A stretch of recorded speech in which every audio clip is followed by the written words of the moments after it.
So some general rules when you look at the front court and when you're holding your shot and what shot you should play off a hold. So here we're going to drive down the wall. It's a little bit open and he's carved into the front forehand corner. Now, as luck has it, there's a fair bit of work for our player to get it back, and he scrambles it back. Right, so what happens here is we're looking for a deep hold because both players are up the front of the court. So this is the first rule. If it's off a short shot, generally you'll go down the back off a hold. He didn't hold his arm still enough because the ball was close to the side wall, but he does a pretty good job. All right, so this one's pretty good because it's sort of running in the same direction as his opponent. So the ball is running this way and our opponent's going back this way as well. So he's not cutting across the line. So he's not cutting across and it's like it's too deep for him. It's too quick. So he hit it well enough. And the result is a ball which he just scrambles out. Okay, so now we take a look at this one. He should hold his racket. He should get really stable, really still. He's really gone an open stance and really shown his opponent what he's going to do. So he's really gone open this way, and he's just shown his opponent completely 100% the direction he's going to hit, that's where it's put all the pressure on him.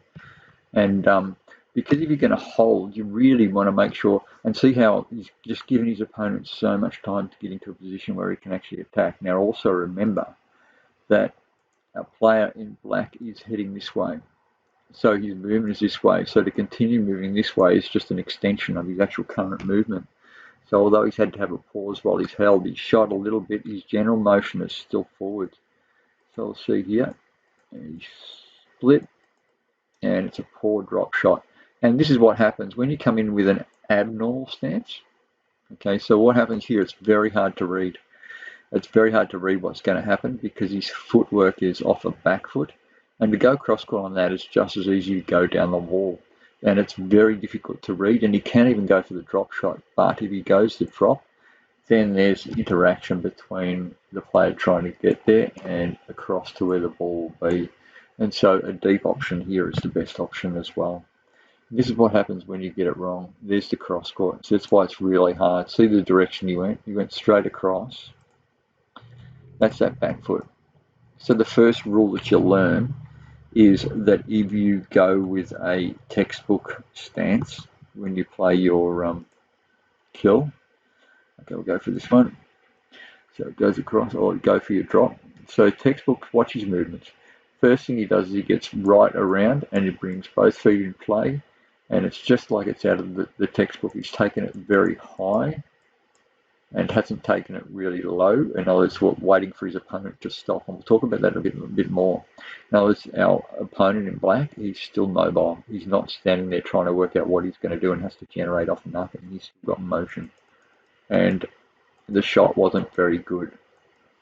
So it caused just massive grief. Now you've got a situation where the whole backcourt is open. So what happens here, this is why you don't go short, because everything our opponent, as we talk about often, his opponent has got a line which goes across the court level with him, and that line goes up and down the court as he moves. So it goes that way and it goes that way up and down the court as he moves. If you're going to pitch a ball, all you need to do is pitch the ball behind that line, and then you're looking pretty cool. Like, it makes it really difficult. Now it's much harder to hit a ball towards the front wall when you're running towards the back wall than it is if you're running forward. So you're running towards the front wall and you want to hit down the back, that's simple. But if you're running backwards and you need to hit the ball and get it down the back, that is so much harder. And so you watch his movement. Our player in white, just watch, he's going across because you just can't tell what he's going to do. It's hidden. So the other part of this, which is so good, is that he's hidden the strike view. So we look at his view. He's got to look through his opponent to be able to see the ball, and he just can't see it. So he's lost sight of the ball as well, so he can't pick it up. You can pick up a moving object if you know where it is to start with, but if you don't know where it is to start with, then you've got to find the blurry thing and then follow it to where it's going. So you watch his movement. It's on the front wall now, and he's still going to continue across the forehand side. And he's still going. Now he's realised he's got it wrong, and he can't stop his momentum, so it's all but gone. And it's just a reasonable shot, which pitches deep, and he's not going to get that. He's not even going to try. And so that's how it works. So we'll go through a couple of shots. if you're going to do, let's say we're going to go down the wall. So here, once again, we've dug this one out. He's gone cross court. And here we go. So it's a similar situation coming up here. So we've got the post out of the back corner. We've got a hold. Now what's happened is our opponent's just about given up on this shot because he's just not going to cover short at all. But he's decided to go with a hold, which is not a problem. And even if he doesn't know where his opponent is, he's also worried about trying to clear the ball and all sorts of things. He's actually gone off the back foot, so it's a little bit harder to read. And the back foot helps you make it harder to read because you hit off this hip. So you'll hit off this hip, which is really good, and that back foot brings that hip into play. So it's quite a good thing to do. And so if we watch this, watch the shot. Now the shot's not bad because if you notice our opponent, we'll go and watch what he does first again. So watch our player in black as he comes in to look and strike. So he's staying back here looking for the cross court probably, and he's just bringing his foot across. As he strikes the ball, you see him stop, ready to go back the other way, and then he realizes it's gone down the wall, and so then he just continues his motion. So he's ready to go to the backhand side. Now this is a problem. If you're going to do it, you need to execute it well, and if you run the thing off the back wall, there's some problem because it just comes out. So it's got to be a running drive, not one that finishes up hitting the back wall, because then your opponent's got twice as long to get there, and this is the problem. That's the drive he should have played, the one that just doesn't come out. So he just had a wonderful situation, a wonderful position. Yes, the drop shot would have been a winner if he played it because the other guy stayed back and just couldn't be bothered running to the front wall. But if you're going to do the drive, the second component of the hold is that quality of shot. Let's take a look at a good one. Okay, so we go, it'll take a sec just to get there. We've got the post, and here is a drop, and a good runner is this. This is a good runner, so it pitches and it runs deeper, and you just can't get it because the quality depth was there. When you get quality depth on a pitch and on a hole, then it's really good. So it's best not to hit your hole as hard as you can possibly hit it. Hit it so it fades to target and runs away, and then you're looking really good. So there was two situations, one shot, and they were both the same shots, and as in drives down the wall, and they were both off the back foot, and one was exceptional and one was no good at all. And so the difference is if you're going to hold, you have to have a clear understanding of the quality that you're going to hit with as well. Okay, so we take another look. So we've got our black player that's coming in, and he's going to hold off the back foot once again. So the back foot's really good, it's hard to read. So he's got a low wrist, dragging his opponent sort of forward. So he's sort of looking at going forward, and now he's jagged the cross court. All right, so it's a sudden body motion, hasn't hit his shoulders. Everything here is good. Now, if he nails this landing, then it's almost sort of a guaranteed point. But he's hit the side wall, too close to the side wall, and it's bounced upwards. So what that means is the ball's come across. It's come across here, it's hit here, it's gone upwards towards that wall, then it's gone up higher, around and back down this way, which is causing grief. Then from there, what happens is, you see this, even though it's not an awesome shot, it gives an outcome. It's like it's not a very good position. So he's given a short drive, and the options are everywhere. This is a poor drop, and this is what causes grief. So the drop could have been better, and the drop shot would have been a reasonable option, simply because you can see the amount of stress that our white player is under right now. But he got it wrong, and then it's a case of a fading drive, 1 and 2 once again. So it's that depth off a fading drive with a short swing which does the job. So the hold is fantastic if you get it right. So we take a look at our winning drops, and the first one we got is a drop from the back. Now these two guys actually hit the ball quite hard, and the rallies, a lot of them have been down the back. And so this is like a surprise little drop, if you like, because and just keeping his opponent honest and making sure he covers the short shot and everything as well. So that's an opportunity because the ball was so wide. The serve came wide. It was actually off a serve. So I can show you that whole play. So the serve came wide, and it off the side wall, and it set up wide away from the back wall. So it came out off the back wall a fair way. And so he's striking this from way out here. And he's got this really good angle on the ball, which you can drop it into the floor and then up into the side wall, which is the one. rather than, you can nick it on the sidewall and everything as well, and if you use the sidewall at least to go and slow the ball down, it's not a bad outcome. It means the person, if they get there, so if that player in white was going to come up here and get that, he'd probably go cross court. Oops, sorry. He'd probably go cross court because it would be a reach and a stretch, which then you can cover the volley.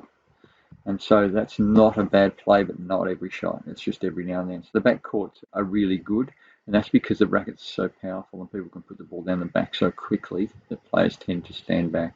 If you notice where we're standing, he's standing back here. So he's at the back of the service box, and that's when the ball's hit the front wall. So he's already moved up a little bit. And so if someone's sitting deep, then it's a pretty good option. Okay, so then we look at a middle court drop. Okay, so in this case, it's sort of squeezed out off the side wall and it's come out to the middle. All right, so what happens here is most of your winning drops are going to be played from around about this position here. So they'll be played from either this area here,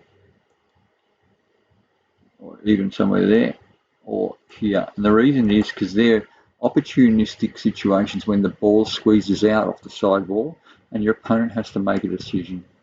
The decision he has to make is which way is he going to go. Is he going to go with a straight drop, almost straight drop, or a cross drop? And so that means that's a direct line. Sorry, I'll go the colour. That's a direct line there.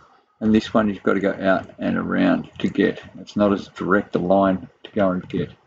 And it's a fair way because it's such a long way from the tee to the very, very front of the court if you can pitch it short. Now a player nearly gets this wrong. So he nearly gets this wrong here. It's a drop, it's pretty high. It comes off the side ball and the full, and now it's bouncing back in towards him. And you see the second bounce, it's just there, and it's only half a step away. So he's nearly got that off a golden situation where it was just almost too easy. So he's a little bit lucky to get away with that, and watch our player in black's movement. So he comes across, and he goes, oh, he's going to play backhand now. And he's got to not step on his foot. So he's very, very close, trying to work out, and he thinks he's going to go cross court, and he heads in that direction for the forehand corner first of all, realizes it's not there, and then he goes there. If he'd made the correct choice early on, I think he would have possibly gotten this ball here, but he was just a little bit slow. Now you can fix that really simply, because this situation here, where the ball comes and he holds. So what he's doing here is he's going to hold and hold and hold and hit very, very late. Okay, so what he's basically done is he's made his opponent stop. Okay, so his opponent stopped here. So he stopped all motion, and now he's got to generate motion again to go and get it. So he's got to generate all this motion, all this effort to go and get there, probably off that foot there. And so by stopping his opponent, by holding and holding and holding, hitting very late, so he chose to hit this. He didn't step forward, which is a good thing. He didn't step forward and try and take it on the rise. He didn't step way out here and try and take it out on the rise, and which you could do and try and take away time. But by stopping his opponent, by holding, it's a very good thing to do as long as the quality of shot is good. Let's look at what happens. So this is the other one that happens. See here, he's hit it wider and it bounces away. Now it's still bouncing away from him, and he's really onto this, and he just can't get there. Right. We'll see if he actually chose the right direction. So we'll watch his movement. Okay, I'll go back a tad further. Okay. All right, so he's boasted it out. He boasted it too high. He's come up. He's right behind him. So we're further up the court than the other shot. And his motion is still going towards that corner. He's stopping, looking for the cross court. Not sure. He's still holding. Now he's stopped. Okay, so by stopping, he's going to have to generate all this work. So he's worked out, is he going deep? Is he going short? Is he going cross court? Is he going straight? And he's going, okay, bang, he's landed on the split. So basically what he's done is he's gone and covered 2 points at this stage.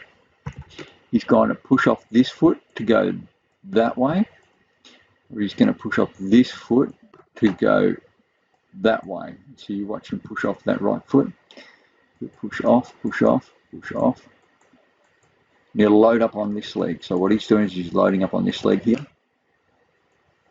The next one's going to be a leap off that leg. So he's just basically pushed all his weight across. So he hasn't moved. He still hasn't moved.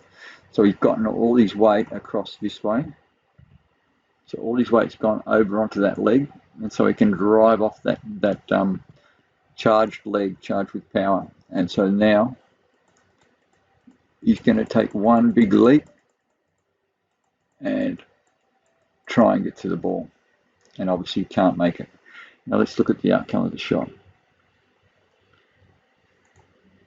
Okay, so the good bit about this shot, he holds and waits. Now if you hit it late like this, what happens is you can really cut across the line of the ball, and you can change the timing between your step and your hit, and therefore it doesn't lodge in your opponent's brain as though this is when he's going to strike the ball. So he's not really sure when he's going to strike it and where he's going to strike it, and you can cut across. So his whole swing direction very much goes across this way.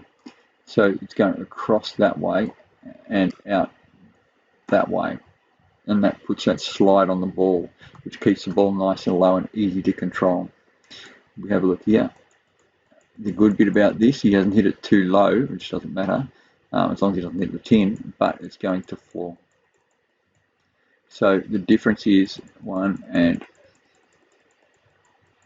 2. Okay, so the difference is simply that he's gone across here, and then he's gone here, floor, it's gone up, and it's gone down. So it's always getting further away. So where's the other one? Did he miss hit? He went across here, he went across to here, and then it came back down and up and down. It came back to here. That difference here between this one here and that one there, we've got to go so much further. That's a fair bit further. So it's quite amazing when you actually pitch wide and run the ball into the side ball. And so if he gets this, he's going to spoon it up, hit it out of court, or set up a volley. He's still got to get out of there. He's got his hand on the floor for stability. Hand on the floor for stability. 3-point location. 1, 2, 3. There. Trying to take out the stress off his body. That's what the left hand's on the floor for. And he's just trying to lift this up to get as much time as he can. And he'll just try and flick anywhere, hopefully up straight, but if he has to, he can flick cross court, he can get hold of it. All right, so he's really doing some serious work there to go and get that ball back. And he just hasn't been able to do it because the shot quality is too good. If we take a look at just another rally, and this is an elite backhand drop as well, and we'll talk about why it worked and how it worked. All right, he's pushed him into that corner, he's forced a boast. The boast comes and he's overhit it. So now what happens is the ball's coming towards him as he goes towards the ball. Instead of going forward and taking the ball really early, he's going to take it off a really low base. Low base there, and goes across. And that's that across, elbow high that we spoke about. All right, so that puts some serious work on the ball, and it really takes the pace off the ball. So you just can't even get anywhere near it because it's that simple. And it's because of that ball coming back at him, he's been able to take the pace off the ball nice, and he's hit the ball late. So he's hit the ball late. So it's not as much of a hold. I'll just show that again. It's not as much of a hold. I'll keep it moving slow motion. So his rackets there, he's sort of gone in with it, but it's just a nice high quality. So that's your option, is to take the ball. I'll call it relatively early because there wasn't too much of a hold. That's generally what would happen up a 2-wall working boast. You take an early drop with your racket down and just prod the ball in. These guys didn't happen to play any of those because they're just smashing the ball as hard as they can all the time. So it was a little bit difficult to track one down for these guys. But you've seen all the other stuff. You've seen the hold, and you've seen the drive and pitch and run. And you've seen the really good quality direction for your drop into the side wall so it still runs away. So we're going to talk about general rules. Okay, so if you generally get a fair bit of time, you're going to hold and go deep. That's the first rule. So you'll hold and you'll go deep. So you don't generally hold and go short. Hold and going short doesn't seem to work because you're dragging your opponent forward by holding. So while you're holding, and we just watch that last little bit, while you're holding with a short swing, You see how high a court position our opponent has to take? And that is such a short swing that he's just had to stay forward, because what he's looking for is the forward at the front forehand corner or the forward cross court. And then when it's just pushed back here, it's just too difficult. And that's the deceptive component. So it's to hold. If you're going to hold, that's the deceptive component, and therefore you go deep. That's just how it works. So if you're going to play a straight drop, then you generally would do that off a 2-wall boast. So what will happen? 2-wall boast is a boast which will come here, it'll go across there, it'll go there, and then it'll go up, and it'll start to go down, and then you'll strike from there. That will be a drop shot that you'll take as early as you can, so you won't hold that shot. So if you're holding from the front, generally you're going to go deep, and you've got two different directions that you can go. Just remember that if you go deep, you've got, I'll go back just a tad further. Okay, so you've only got to pick one of two, and you've just got to understand where your opponent is. So the ability to go from here, so if you hold and keep your racket low, the ability for you to go here is really strong. You can go there if you like, and push it there, and then up there, and down there. And the ability to go across here is really strong, and you can tell that because his opponent is really covering the cross court, because that's the most natural, easy hit to do. So he's staying here. He's staying here because that's a natural shot that he needs to cover, and there's so much court available. There's so much court available down here. And so that will really open up, and it's a much more difficult shot to push it down the wall, knowing that you can come off the back wall if you just get that ever so slightly wrong as well. Okay, so if you hold, you go deep. If you possibly can hold, keep your racket short, and you go deep. The other thing you need to add is deception, so you don't turn your shoulders when you strike. You keep your shoulders the same. That's for the cross court as well as the ball down the wall. So it becomes more of a wrist hit or an arm hit, and you just hold your body strong and stable. That deceptive component holds your opponent off from making those early moves, which actually clears the backcourt for you. So the main rule is, the number one rule is that if you hold, you go deep from the front. Generally, you'll go with a low racket, and you'll drag your opponent forward, which will then open up the back of the court. You then only have to pick one of two directions to go, cross court or down the wall, and you try and get some peripheral vision or some understanding of where your opponent has moved. If you can hold them enough to stop them, they need to regenerate off a starting position, and that opens the court up a little bit more for you. Don't overhit the ball. It cannot come off the back wall. If it comes off the back wall, you've just lost all your good work. If you hold and you push them cross court and they go and play another boast, just do it again. And it all sort of, you can run them into the ground that way. Go cross court, then pitch one down the wall, and so you don't become predictable and so on.